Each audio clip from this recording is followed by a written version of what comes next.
तो functional group में हम लोग बहुत सारे फंक्शनल ग्रुप के बारे में आपको बताया गया है। अब भाई हम लोग देखने वाले हैं साइनाइड के बारे में। किसके बारे में देखने वाले हैं? साइनाइड के बारे में, ठीक है। एक्चुअली लिखते तो है हम लोग साइनाइड, लेकिन पढ़ते हैं साइनाइड, ठीक है ना। ये हो गया CYANID, साइनाइड लिखा हुआ है, ठीक है ना। ये साइनाइड है, ठीक है ना।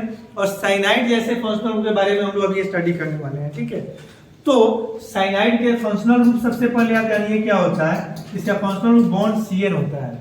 इसका जनरल फॉर्मूला देखिए, H/R बॉन्ड CN होता है, ठीक है। आप कहेंगे सर H क्यों लगाए हैं? R लगा के किसी भी फंक्शनल ग्रुप में जहां बॉन्ड वाइब्रेंट होता है वहां R लगा दीजिएगा सर, तो जनरल फॉर्मूला में कन्वर्ट हो जाएगा। नहीं, बिल्कुल आप सही कह रहे हैं, लेकिन कुछ ऐसे फंक्शनल ग्रुप होते हैं, समझ में आया? कुछ ऐसे फंक्शनल ग्रुप होते हैं जिसमें ऑलरेडी पहले से कार्बन मौजूद है। वैसे फंक्शनल ग्रुप को जनरल फॉर्मूला में कन्वर्ट करने के लिए, या कार्बोनिल ग्रुप पहले से मौजूद है, वैसे फंक्शनल ग्रुप को जनरल फॉर्मूला में कन्वर्ट करने के लिए सिर्फ R लगाने से काम नहीं चलेगा, H/R लगाना पड़ेगा, तब जाकर के वो जनरल फॉर्मूला में कन्वर्ट हो पाएगा। हाँ, ये GF देख रहे हैं ना, FG का फुल फॉर्म मालूम है ना, फंक्शनल ग्रुप। GF E वाला है, अपना वाला मत समझ लीजिएगा, ये जनरल फॉर्मूला है। क्या है? General formula. H/R क्या है? एल्काइल है। एल्काइल का फॉर्मूला क्या होता है? CnH2n+1, जो 9th 10th में आप लोग बड़े पैमाने पे पढ़े होंगे, हम भी आपको बताए होंगे 11th में। ये वो एल्केन के बारे में 4 से 5 दिन में आपको बताया गया, वो 4 से 5 क्लास में। इतना डीपली जो आपका बुक भी नहीं सोच सकता, इतना डीपली हम लोग एल्केन के बारे में बताए हुए थे, ठीक है ना।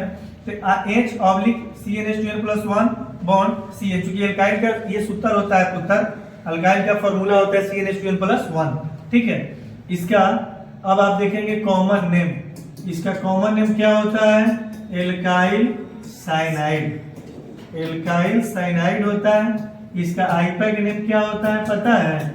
इसका आईपैक नेम होता है एल्केन नाइट्राइल। क्या हो गया? एल्केन नाइट्राइल हो गया, ठीक है। इसका स्ट्रक्चर फॉर्मूला क्या होता है? H/R bond C triple bond N। आपको तो पता है कार्बन के पास 4 बॉन्ड होते हैं ना, नाइट्रोजन के पास 3 बॉन्ड होते हैं। आपको एक बहुत बड़ा जो है ना दिव्यास्त्र दिए हुए थे कि बॉन्ड वगैरह वैलेंसी वगैरह में आपको अगर दिक्कत हो, याद होगा आपको 11th में, जब when we are suffering from the structure of atom then we are determine the value of unpaired electron.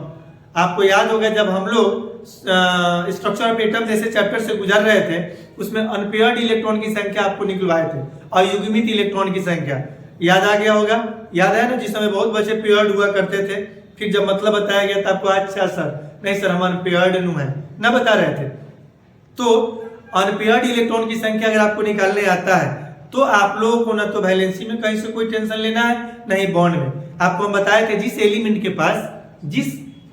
के पास जितना अनपेयर्ड इलेक्ट्रॉन, उतना ही उसके पास वैलेंसी होता है, उतना ही उसके पास चार्ज होता है, उतना ही उसके पास बॉन्ड होता है, ठीक है। ये बात आप याद रखिएगा, बहुत मदद करने वाला है। तो कार्बन के पास कितने वैलेंसी होते हैं? 4, तो बॉन्ड भी 4 ना। अनपेयर्ड इलेक्ट्रॉन की संख्या भी क्या होते हैं? 4 होते हैं, जो आपको पता है। N नाइट्रोजन, इसके पास भी सेम वही कंडीशन लागू हो रहा है, ठीक है। तो ये रहा जनरल फीचर ऑफ साइनाइड, ठीक है। अब हम लोग इसका एग्जाम्पल देखेंगे, ठीक है। इस एग्जाम्पल में हम लोग देखने वाले हैं, यदि N का मान क्या ले ले आप? 1 ले ले। देखिए H क्यों डाले हैं? R डालते तो R का मतलब क्या है? एल्काइल। एल्काइल का मतलब क्या? CnH2n+1। एल्काइल होने के लिए कम से कम 1 कार्बन का होना जरूरी है, तब मिथाइल प्राप्त होगा। 2 कार्बन लेंगे इथाइल प्राप्त होगा, 3 कार्बन लेंगे प्रोपाइल प्राप्त होगा, 4 कार्बन लेंगे ब्यूटाइल, 5 तो पेंटाइल है कि नहीं। इस तरह से आगे बढ़ता चलेगा, hexyl, heptyl, heptyl, nonyl, decyl, undecyl, dodecyl, tridecyl, tetradecyl, pentadecyl, hexadecyl, heptadecyl and so on also right now, okay. लेकिन आप कहिएगा सर तो 1 कार्बन का कंपाउंड कैसे प्राप्त हो गया? N का मान 1 लेंगे तो स्टार्टिंग 2 कार्बन से होगा। देखिए ना, हम आपको बता रहे हैं, N का मान 1 ले लिए तो वर्ड रूट क्या होता है? मेथ होता है। क्या होगा? Word root. याद है कि ये भी खत्म, याद होगा आप लोगों को बताया गया था। हाँ, किसी कार्बनिक यौगिक में उपस्थित वैसे अवयव जो किसी कार्बनिक यौगिक में उपस्थित कुल कार्बन परमाणुओं की संख्या का बोध कराता है, उसको हम लोग वर्ड रूट कहते हैं। such types of component which is declared, which is determined the total number of carbon atoms which are present in a compound is called word root। हाँ, इसको हम लोग शॉर्टकट में W.I. लिखते हैं, ठीक है। इसका फंक्शनल ग्रुप क्या होता है छोटू बाबू, बॉन्ड CN। जनरल फॉर्मूला क्या होता है, H/R बॉन्ड CN। अब तो हम लोग क्या ले लिया है, N का मान 1 ले लिया है, इसका मतलब यहाँ H नहीं रखना है, R रखना है। क्योंकि R रखिएगा तब ना R का सूत्र होता है पुत्र CnH2n + 1 बॉन्ड CN ना। अब जहां जहां N है वहां वहां 1 डालिएगा, H डालते तो N का मान कहाँ डालते, गड़बड़ हो जाता।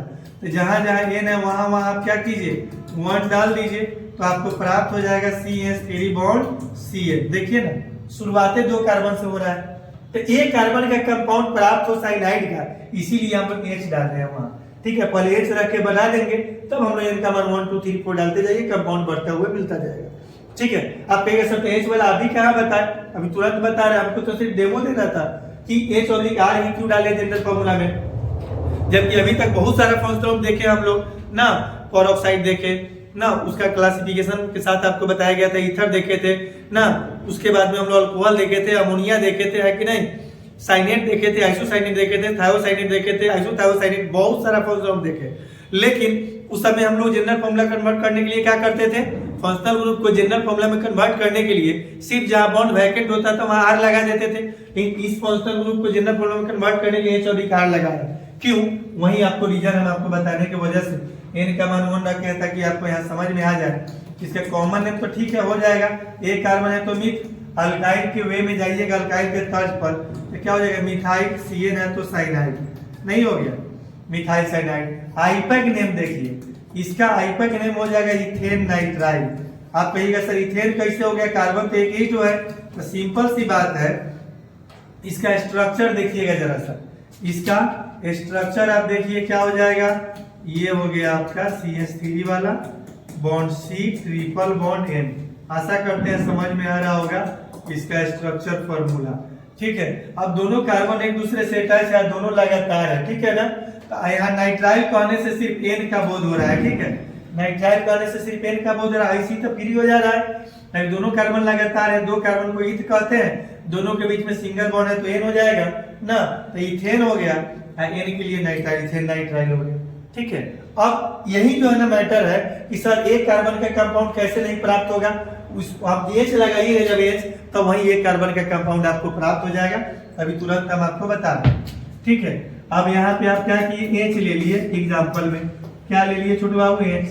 अब इसका फंक्शनल ग्रुप क्या होता है, बॉन्ड CN। जनरल फॉर्मूला क्या होता है, H/R बॉन्ड CN। देखिए अगर H आएगा तो R जाएगा, R जाएगा तो H आएगा, ऑब्लिक का मतलब होता है अथवा चाहे E चाहे E। अब आप इसको देख करके अंदाजा लगा सकते हैं H रखाएगा कि R रखाएगा, तो H दिए हुए है तो H रहेगा, R हट जाएगा यहाँ से। ये हो गया आपका, इसका आइपैक नेम लिखिएगा, स्ट्रक्चर फॉर्मूला ही पहले लिख दीजिए, H bond C triple bond N। एक कार्बन है इसमें, तो इसका आइपैक नेम क्या हो जाएगा, मीथेन नाइट्राइल। क्या हो गया, मीथेन नाइट्राइल हो गया। वैसे इसका कॉमन नेम तो बहुत सारा हो सकता है, हाइड्रोजन साइनाइड कहिए, क्या कहिए, हाइड्रोजन साइनाइड। इतना इंपॉर्टेंट कंपाउंड है ये जो कंपाउंड आप देख रहे हैं बेहद महत्वपूर्ण कंपाउंड है, क्योंकि ये तो सब लोग जानते हैं मीथेन नाइट्राइल, हाइड्रोजन साइनाइड। लेकिन अब और भी बेहतर तरीके से बनना चाहते हैं, अपने आप को बनाना चाहते हैं, इसको हाइड्रोसाइनिक एसिड कह सकते हैं, हाइड्रोसाइनिक एसिड, हाइड्रोसाइनिक एसिड कह सकते हैं। ये भी अधिकांश लोग थोड़ा सा कॉमन सेंस लगाएगा, समझ जाएगा।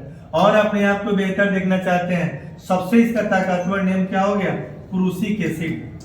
क्या कहेंगे इसको हम लोग, इसी कंपाउंड को हम लोग प्रूसिक एसिड के नाम से भी जानते हैं, ठीक है ना, जो बहुत कम लोग यहाँ तक पहुंच पाते हैं। इसलिए आप लोगों को क्या करना चाहिए, इसमें होमवर्क आगे बना लेना है, ठीक है ना। यदि N का मान S रख के बना दिए, 1 रख के बना दिए, ठीक है, H रख के बना दिए, 1 रख के बना दिए। अब होमवर्क में 2 से लेकर के 5 तक आपको घर से बना कर लाना है, ठीक है। तब इसके बाद हम आपको जितना फंक्शनल ग्रुप है बारीकी से एक एक करके हम लोग आपके सामने जो है ना, प्रत्येक जो है ना फंक्शनल ग्रुप का जो है ना वीडियो आप लोगों के सामने आएगा, ठीक है। आप मेरे वीडियो को जो है ना लाइक कीजिए, सब्सक्राइब कीजिए, शेयर कीजिए, ताकि हमें और ज्यादा पोटेंशियल मिले, और ज्यादा हमें ऊर्जा मिले, और हम आपको बेहतर क्वालिटी में, हाँ, बेहतर कंसेप्ट के साथ आप लोगों के समक्ष वीडियो शेयर कर सके। Thank you so much.